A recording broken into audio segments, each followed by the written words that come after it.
at the logo of the EFF, it's Africa, the map of Africa, not the map of South Africa.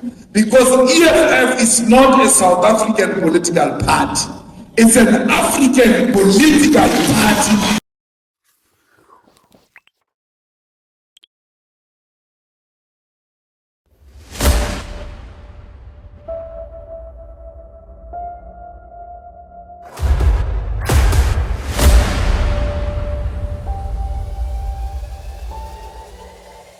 This is the journey to one Africa.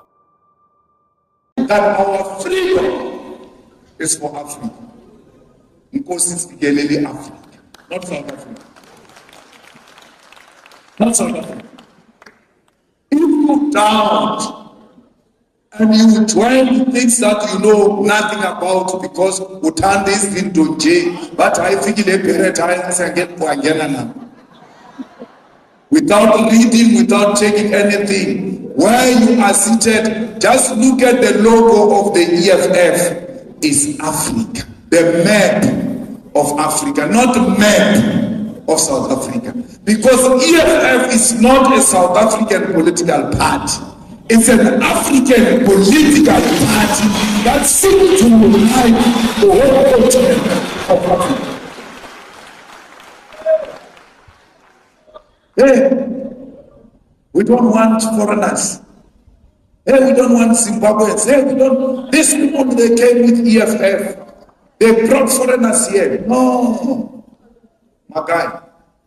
In South Africa, there is a language which is not included in the official languages called Fanakalo,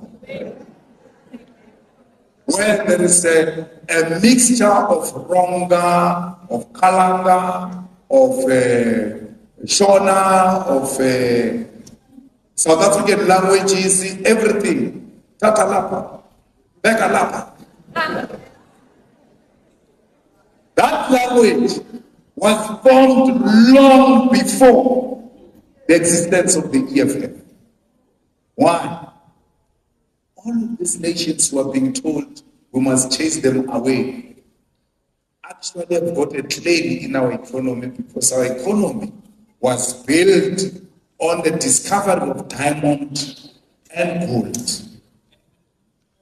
So our economy is a mining complex economy, and that mining was made possible by all these people I'm talking about. So our people have always worked together, even before the EFF. But you guys are fighting. No problem. But listen to what you are saying. You are fighting with the Zimbabwean over what? Over being employed by the white person.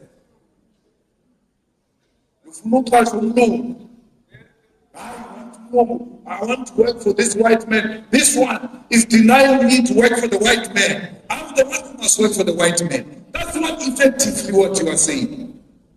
You are not saying they are taking our economy. You are saying jobs. Because you want to be a slave, you are fighting to be a slave. Jobs and the economy are two different things.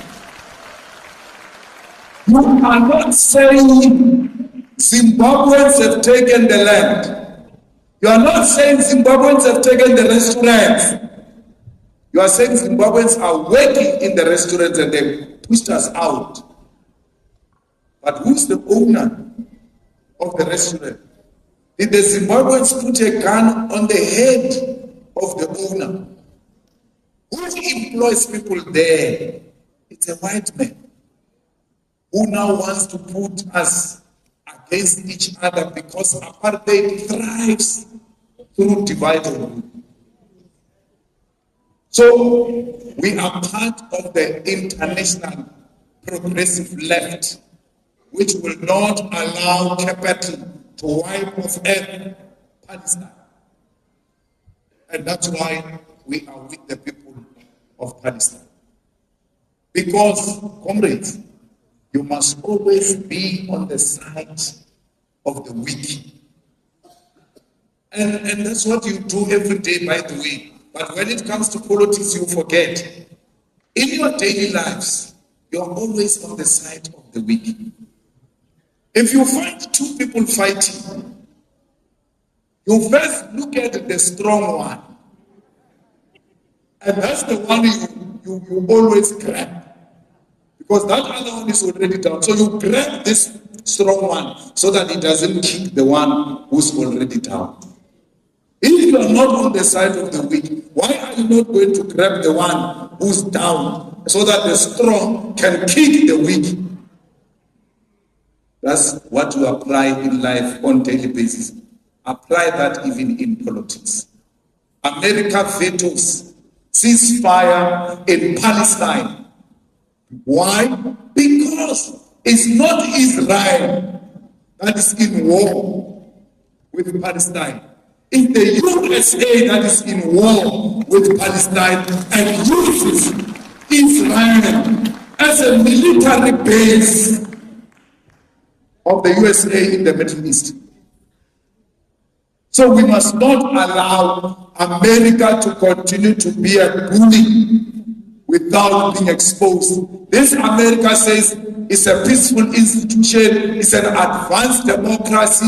They even think they can teach us about democracy. What kind of democracy is this one that kills children and women, that bombs hospitals? Once a leader of Hamas goes and hides inside a hospital, it doesn't matter. It's done. You have to pull back and devise means to get him out of that hospital. Refugee camp, the same thing. Once he runs into a refugee camp, you can't bomb a refugee. It's done. Respect the international law. America must respect the international law. And if America doesn't respect the international law, why should others respect it? ICC must arrest Netanyahu if it's serious about violation of human rights and genocide. Netanyahu says it with his mouth openly, unashamed, that we're going to kill them. And ICC still doesn't do anything. There is warrant of arrest by ICC against President Putin.